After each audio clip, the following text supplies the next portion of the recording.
The year is 2001. You boot up your brand new copy of Paper Mario on the N64 and input your name, and are excited to dive into the brand new adventure. The story begins in this 2D paper-thin world featuring our favorite Mario Bros. Inside their cozy little residence. Carry delivers a letter in which Luigi goes out to retrieve and reads to Mario, even though Mario is capable of reading it himself. And it is revealed that it is a handwritten letter neatly printed by Princess Peach herself, inviting the Bros to a party at her castle. Of course, the Mario Bros immediately head over there without any hesitation. They tour around Toad Town, in which you realize is the main hub world for your adventure, and bask in the scenery with their different shops and residents standing about. Once they reach the castle, you finally take control of Mario, and test the controls to see which button does what. You have your standard jump, and upon pressing the Z button, you notice Mario spinning for some reason. You test the theory and spin while moving, and realize that you are able to move much quicker as opposed to simply walking, and get into the habit of spinning literally every second for distance. You mingle with the guests of the party, and see all sorts of various characters such as desert toads, penguins, Koopas, and etc. And they mention how excited they are to meet Peach for the first time and travel from afar.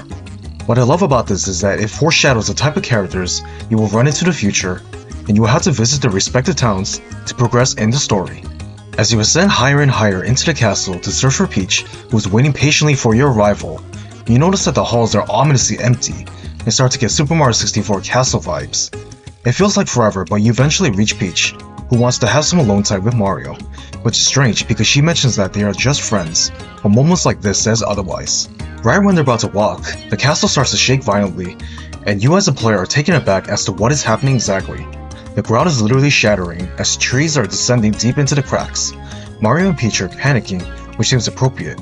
You notice a familiar face that resembles a certain clown car, and have an aching feeling Bowser is solely responsible for crashing the party and somehow built his entire castle underneath Peach's castle and ascended to the starry skies.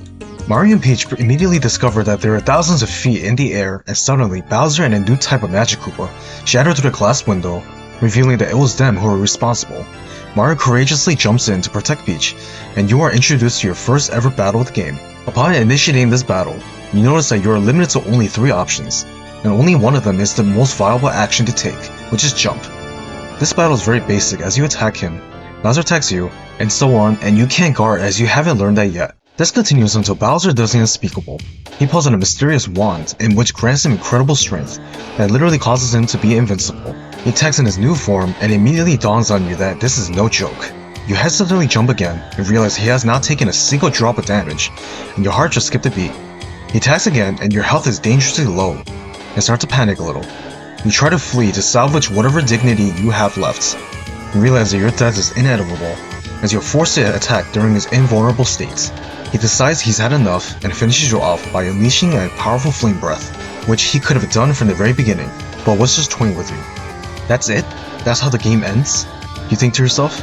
Mario lays helpless on the floor, completely drained of energy, and Peach futilely attempts to help him, but to no avail.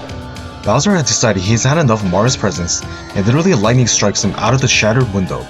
He slowly descends with chilling music, and the game's logo appears indicating that the game has just begun. You are then greeted with the Prologue chapter screen. You stare at the screen trying to comprehend what in the world just happened. In most cases, Mario almost always succeeds in the first battle against Bowser or any other antagonists, and the game even forces you to win. But in this case, the game pulls a 180 and forces you to lose, and for the first time, Bowser has succeeded in his goal of capturing Peach, her castle, and enslaved all of her subjects in the castle itself. This prologue stands out to me the most because of this very reason and is an interesting perspective. I for one enjoy this change of pace because it gives the player a strong incentive to improve their skills and strategy in order to exact revenge against the main antagonists for making a fool out of them in the very beginning, and the fact that the second Bowser fight takes place in the very same hallway and shattered window where you first fought him in the prologue chapter is poetic, as if it's the story's way of wrapping the game up. In conclusion, Paper Mario for the N64 holds a special place in my heart for its many iconic scenes and gameplay and visuals that have not aged a day at all.